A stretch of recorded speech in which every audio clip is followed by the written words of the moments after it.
57,84,124 రూపాయలు అధ్యక్ష.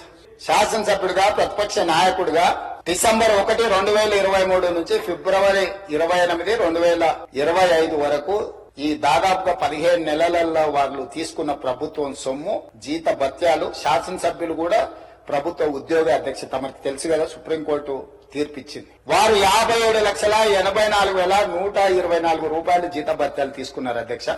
2 సార్లు ఇక్కడికి వచ్చింది, ఇప్పటి వరకు ఎక్కడికి వెళ్ళలేదు అధ్యక్ష.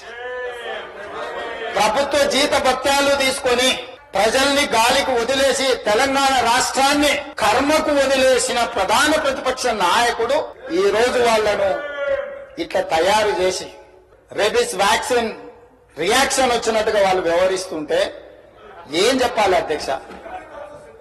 ఇక సెక్యూరిటీలు ఇవన్నీ మళ్ళీ సపరేట్ గా నేను చెప్పదలుచుకున్న వాటి జోలికి వెళ్ళదలుచుకోలేదు. సరే, కుటుంబ సభ్యుల వల్ల ఆయన ప్రాణ ప్రమాదం ఉంది కాబట్టి ఆయన సెక్యూరిటీ పెట్టుకున్నాడు.